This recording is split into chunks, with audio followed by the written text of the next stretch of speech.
नमस्कार दोस्तों, मैं अंशुमान दीक्षित आपके सामने एक नए टॉपिक के साथ आज हम बात करने जा रहे हैं इक्विटी वर्सेस प्रॉपर्टी की।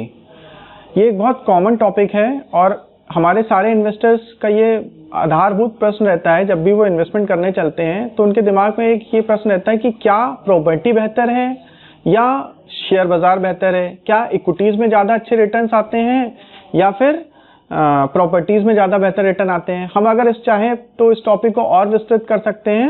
हम लोग इसको equity versus all asset class भी कर सकते हैं। मतलब कि equity, gold, property, FD, PPF या किसी और अन्य निवेश में क्या ज़्यादा बेहतर रिटर्न मिलते हैं।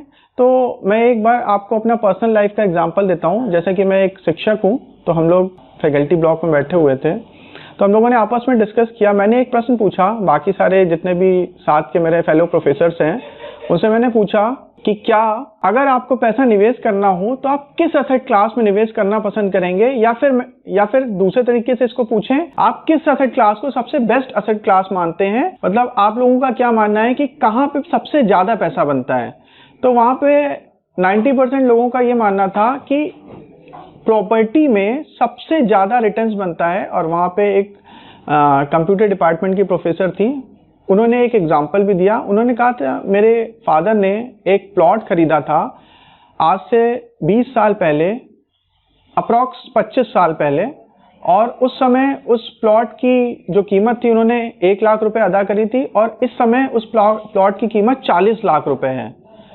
तो मैंने उनको एक दूसरा एग्जांपल दिया कि मैम एक फंड था जो 1995 में रिलायंस ग्रोथ फंड के नाम से लॉन्च हुआ था, और उसमें अगर अंकल ने वही 1 लाख रुपए निवेश कर दिए होते तो आज की तारीख में वो 1 करोड़ 10 लाख रुपए हो जाते, क्योंकि वो 10 रुपए की नेवी आज की तारीख में 1100 समथिंग की नेवी चल रही है। तो यानी कि इक्विटी ने रियल एस्टेट के जो रिटर्न है उनको दुगने से ज़्यादा से ओवरकम कर दिया, या उससे दुगने से ज़्यादा रिटर्न डिलीवर किए over a long period of time. तो लंबे समय में अगर हम लोग लैंड की बात करें, प्लॉट्स की बात करें, स्पेशली वो भी अच्छे लोकेशन की प्लॉट्स की बात करें, तो रियल एस्टेट अप्रॉक्स 8-10% का return, max to max 10, otherwise general cases में 7-8% के रिटर्न बनाता है। गोल्ड्स का भी यही नेचर है, इन्फ्लेशन एडजस्टेड रिटर्न बनाता है।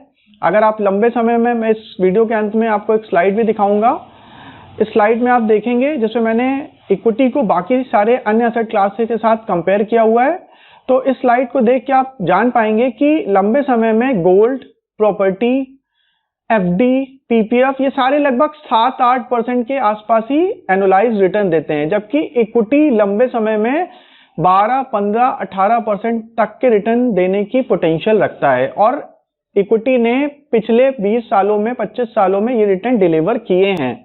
बहुत सारे ऐसे फंड्स हैं जिनका प्रूवन ट्रैक रिकॉर्ड है और उन्होंने इतने रिटर्न डिलीवर किए हैं। ये एक फ्यूचर की एक्सपेक्टेशन नहीं है, ये एक वेल प्रूवन ट्रैक रिकॉर्ड है। तो अगर आप सभी लोग किसी भी एसेट क्लास में इन्वेस्ट करना चाहते हैं तो मेरा आपसे अनुरोध होगा कि हमेशा अपने इन्वेस्टमेंट को वेल डाइवर्सिफाइड रखें। सारा पैसा प्रॉपर्टी में भी नहीं लगाना है, सारा पैसा गोल्ड में भी नहीं लगाना, सारा पैसा डेट्स में भी नहीं लगाना है, और सारा पैसा इक्विटी में भी नहीं लगाना है। आपको एक थंब रूल को फॉलो करना है। आपकी अगर एज 30 साल है तो 100 - 30 यानी आपका 70% पैसा आपकी इक्विटीज में होना चाहिए, और रिमेनिंग 30% पैसे को आप एफडी में, गोल्ड्स में और बाकी सारी चीज़ों में डाइवर्सिफाइड कर सकते हैं।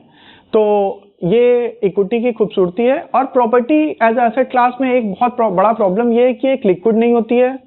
अगर आपको कभी भी रैंडम पैसे की ज़रूरत है तो आप पैसा उससे विड्रॉ नहीं कर सकते हैं।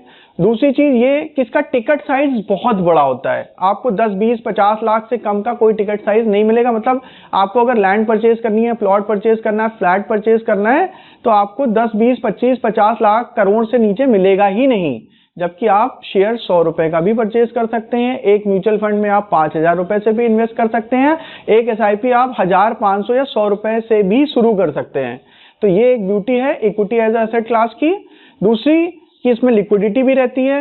तीसरी, आप इसमें अपने डिसीजन को रिव्यू कर सकते हैं अपने फाइनेंशियल कंसल्टेंट के साथ बैठ के।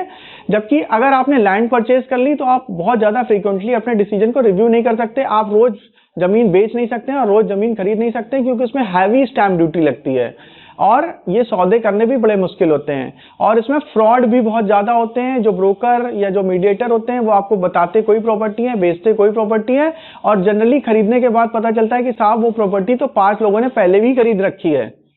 तो इसलिए मैं फिर से आपको रेकमेंड करूंगा कि आप do not put your all eggs into one basket, try to diversified your portfolio और हमें एसेट एलोकेशन में जानना चाहिए।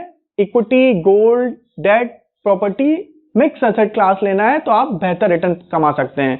तो आपकी वेल्थ क्रिएशन की जर्नी में आपका दोस्त, आपका होस्ट अंशुमान दीक्षित हमेशा आपके साथ रहेगा।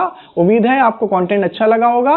इसको शेयर करिएगा, वीडियो को लाइक करिए और चैनल को सब्सक्राइब करना बिल्कुल मत भूलिएगा और बेल वाले आइकन को प्रेस कर दीजिए ताकि आपको इसी तरह के और शानदार वीडियो लगातार मिलते रहें। बहुत बहुत धन्यवाद।